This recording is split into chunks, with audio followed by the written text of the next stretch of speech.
18 game 64 गोल, इतने बार league table ऊपर नहीं चाहिए भाई। मेरा दिमाग खराब हो गया है कल, मैं लिटरली पागल हो गया हूँ। मैंने वॉच अलॉन्ग इसलिए भी बंद कर दिया था क्योंकि समझ ही नहीं आता कौन सा गेम फॉलो करूं यार। एक टाइम पे बारसा का गेम भी चल रहा है, मैड्रिड का गेम चल रहा है, लिवरपूल का गेम चल रहा है, मैन सिटी का गेम चल रहा है।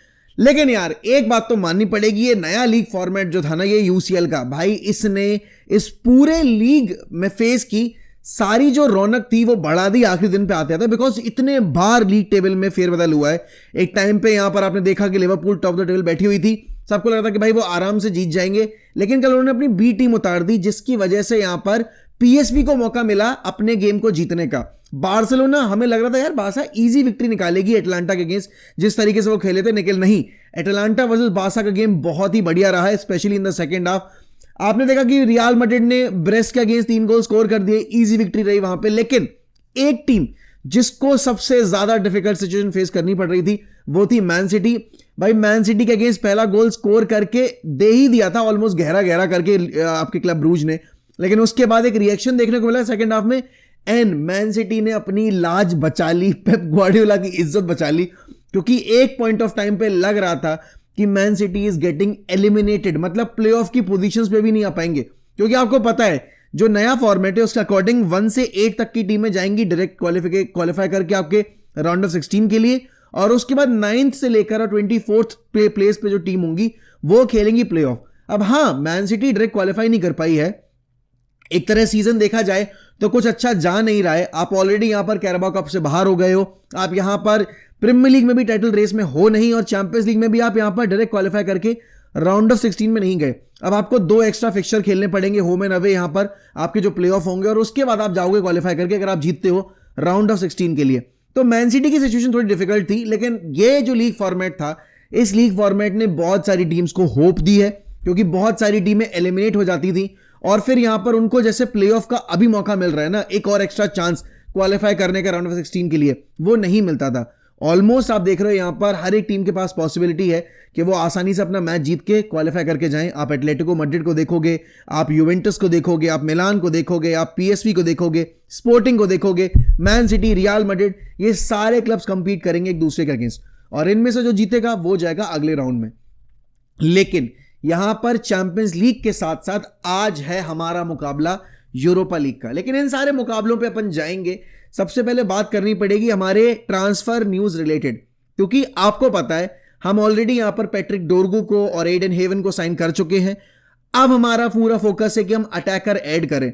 अब देखो जो नाम कल निकल कर आए हैं ना, वो काफी एक्साइटिंग है, क्योंकि आपको पता है मताइस टेल यहां पर बायर्न म्यूनिख के लिए अभी खेल रहे हैं। कल उनकी ऐसा बताया जा रहा है कि आखिरी अपीयरेंस थी, उनको स्टार्टिंग 11 में डाला गया था, and when he got substituted, तो वो जो उनका एक रिएक्शन था वो बता रहा था कि he is not going to stay at Bayern Munich.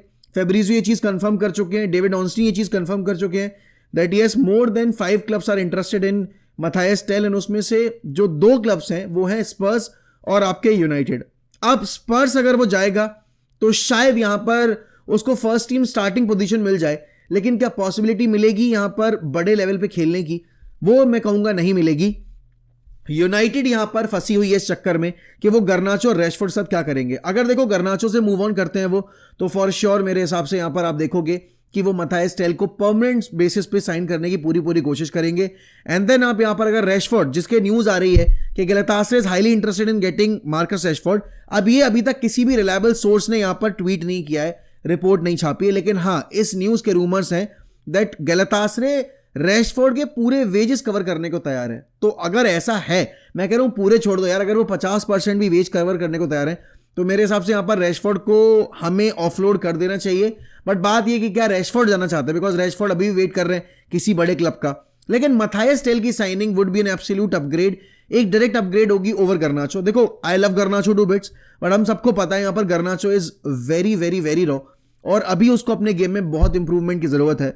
अगर आपको यहां पर गर्नाचो को बेचना ही है, जो मैं बोलूंगा शायद एमरिम के एंड से मुझे वो इंट्यूजन्स, वो एक रिएक्शंस देखने को नहीं मिल रहे हैं गर्नाचो के रिगार्डिंग कि वो बेचना चाहते हैं। लेकिन हाँ, मैनेजमेंट अगर गर्नाचो को सेल करना चाहती है तो फिर उस केस में आपको एक डायरेक्ट कॉम्पिटिटर या डायरेक्ट अपग्रेड चाहिए होगी। अब डायरेक्ट अपग्रेड अगर आप सोच रहे हो आप राफेल लियाओ ले आओगे, निको विलियम्स ले आओगे, वो पॉसिबल नहीं है, बिकॉज ये सारे प्लेयर्स पहली बात तो अपनी स्टार्टिंग 11 में पक्के तौर पर जगह बैठे हुए हैं। दूसरी चीज यहां पर इनके लिए कंपटीशन बहुत ज्यादा है और इनको चैंपियंस लीग के क्लब्स ही फॉलो कर रहे हैं। यहां पर यूनाइटेड के पास ना तो पैसा है उन प्लेयर्स के लिए पे करने के लिए, और दूसरी चीज यहां पर हमारे पास चैंपियंस लीग फुटबॉल भी नहीं है। तो सारे जो आपके आर्ग्यूमेंट्स बन सकते हैं इन साइनिंग्स के लिए वो आपके अगेंस्ट हैं। मथायस टेल वो प्लेयर है आपका जो खुद क्लब छोड़ के जाना चाहता है। बायर्न भी यहां पर ऐसे प्लेयर को रखना नहीं चाहती है जो कि इंटरेस्टेड नहीं है क्लब में रुकने के लिए। दूसरी चीज यहां पर एक लोन स्पेल अगर हम क्रैक कर लें अभी विंटर विंडो में, तो हमारे पास एक एक्स्ट्रा प्लेयर आ जाएगा, क्वालिटी प्लेयर आ जाएगा, जिसके सहारे यहां पर हम अपनी लीग और यूरोपा लीग के कैंपेन को बेटर कर सकते हैं। तो देखो यार, अगर मैं टेक ऑन्स की बात करूं he is better than Garnacho, अगर मैं फिनिशिंग की बात करूं he is better than Garnacho, pace की बात करूं ही इज बेटर देन गर्नाचो।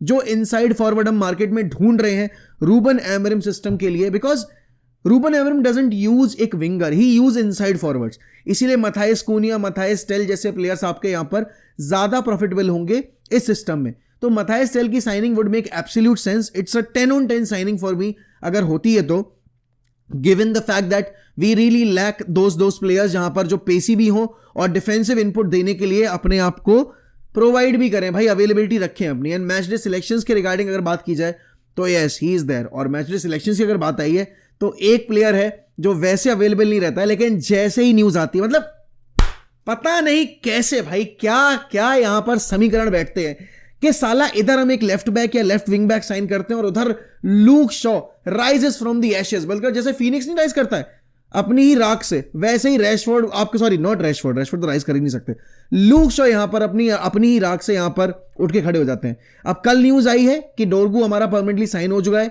और यहां पर उसके मेडिकल होने वाले हैं। आज शायद आपको ऑफिशियल स्टेटमेंट भी सुनने को मिल जाए। और वहां कल यहां पर मैंने आपके ट्रेनिंग पिच पे देख लिया आपके लूक शॉ को। Now Luke Shaw is back, हम वेट कर रहे हैं यहां पर मेसन माउंट का। लूक शॉ आए, मलासिया चाहे जो आए, but we have to get rid of these players. अभी आपको पता है यूनाइटेड के मैसिव वेजेस के चक्कर में ही यूनाइटेड मार्केट में जाकर साइनिंग नहीं उठा पा रही है। आप कैसेमीरो की बात करो, लूक शॉ की बात करो, लिंडलॉफ की बात करो, रैशफोर्ड की बात करो, या फिर अगर आप बात करोगे यहां पर मिडफील्ड में अगर एरिक्सन वगैरह की, तो ये सारे प्लेयर्स आपके लिए एक बोझ बन के बैठे हुए हैं। और उसमें मैं एरिक्सन और आपके कैसेमीरो को बोझ नहीं बोलना चाह रहा डायरेक्टली, बट एक पॉइंट ये भी है कि अगर प्लेयर्स आपके स्टार्टिंग 11 में नहीं खेल रहे और अगर वो इतने हैवी वेज स्ट्रक्चर पर हैं, तो क्या पॉइंट उन प्लेयर्स को क्लब में रखने का। आप उनको सेल करके, आप उनको ऑफलोड करके यहां पर अपने स्क्वाड को अगर बेटर कर सकते हो तो आपको करना पड़ेगा ना। तो वही चीज है। अब देखो, आज हमारा मुकाबला है यहां पर और हमें खेलना है एफसीबी के against. United currently 4th position पे है विद 15 पॉइंट्स 7 गेम्स में। अगर हम आज का अपना गेम जीतते हैं ना, तो अगर फ्रैंकफर्ट और हमसे बैठी ऊपर टीमें अपना गेम हारती हैं, नॉट लाजियो बट हमसे बैठी ऊपर टीमें जो 2 हैं, वो अगर अपना गेम हारती, तो हम यहां पर सेकंड भी फिनिश कर सकते हैं। अब जिस तरीके से यहां पर हमारा लीग कैंपेन शुरू हुआ था यूरोपा लीग का, हमने शुरू के 3 गेम ड्रॉ खेले थे। अभी तक अच्छी बात यह कि 7 मुकाबले खेले गए हैं और यूनाइटेड उन 7 मुकाबलों में एक भी नहीं आ रही है। अब क्योंकि मैंने बोल दिया है, तो हो सकता है आज के मुकाबलों में यहां पर आप देखोगे कि यूनाइटेड अपना सबसे वर्स्ट गेम प्रोड्यूस करे।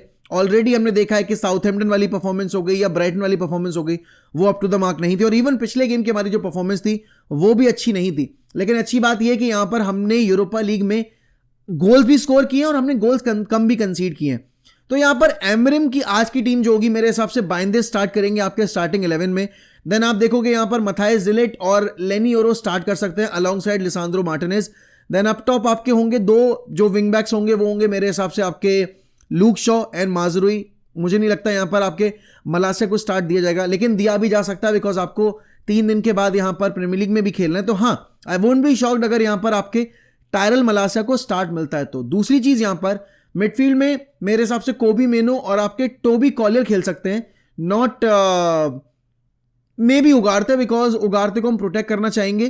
तो हो सकता है यहां पर, लेकिन यहां पर यह भी हो सकता है कि हम कोबी मेनो के अलॉन्ग साइड यहां पर हम एरिक्सन को उतार दें, या फिर हम यहां पर अगर चाहें तो उगारते के अलॉन्ग साइड एरिक्सन उतारें, या उगारते के अलॉन्ग साइड टोबी कॉलियर उतारें, या कोबी मेनो उतारें। तो मिडफील्ड में ऑप्शंस ओपन है।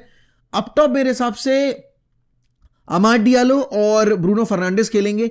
एंड देन नंबर 9 के तौर पे ये एक आखिरी मौका हो सकता है रैस्मुस हॉयलैंड के लिए अपने आप को प्रूव करने का। देखो यार, लीग वाइज अगर बात की जाए, प्रीमियर लीग वाइज अगर बात की जाए, गोल्स नहीं आ रहे हैं यहां पर हमारे फॉरवर्ड से, हमारे नंबर 9 से, और ये नीड ऑफ द आवर है कि हमें इस पॉइंट ऑफ टाइम पे गोल्स चाहिए हैं, वरना हम मार्केट में जाकर ऑप्शन एक्सप्लोर करेंगे। और अभी जैसे रूमर्स आ रहे हैं कि हम यहां पर रैस्मुस हॉयलैंड को बेच सकते हैं या ज़र्क्ज़ी को बेच सकते हैं, ये रूमर्स तभी डाई डाउन होंगे जब आपके फॉरवर्ड्स आपको गोल्स प्रोवाइड करके देंगे। इसमें कोई बुरा मानने वाली बात नहीं है कि यहां पर आपके प्लेयर्स जो आपने साइन किए थे वो रेडी नहीं थे इतने बड़े क्लब के लिए, इतने बड़ी ओकेजन के लिए। और रैस्मुस हॉयलैंड बहुत रॉ हैं अभी, अगर आप देखोगे मे बी 1 ईयर लोन के ऊपर किसी और क्लब में within the Premier League नहीं, बट लेट्स से कि सीरिया में खेले जाके या बुंदेसलीगा में खेले, तो शायद यहां पर रैस्मुस हॉयलैंड का जो कॉन्फिडेंस है अभी बिल्कुल डाउन द ड्रेन है, वो इंप्रूव हो जाएगा। आउट ऑफ द 2 अगर मैं बात करूं यहां पर, मैं ज़र्क्ज़ी को टीम में रखूंगा बिकॉज वो डिफरेंट प्रोफाइल में भी खेल सकता है, उसका एक एब्सोल्यूट नंबर 9 वाला प्रोफाइल नहीं है, लेकिन हॉयलैंड एक आउट एंड आउट नंबर 9 है, तो उसके लिए तो हमें यहां पर ऑप्शंस एक्सप्लोर करने पड़ेंगे।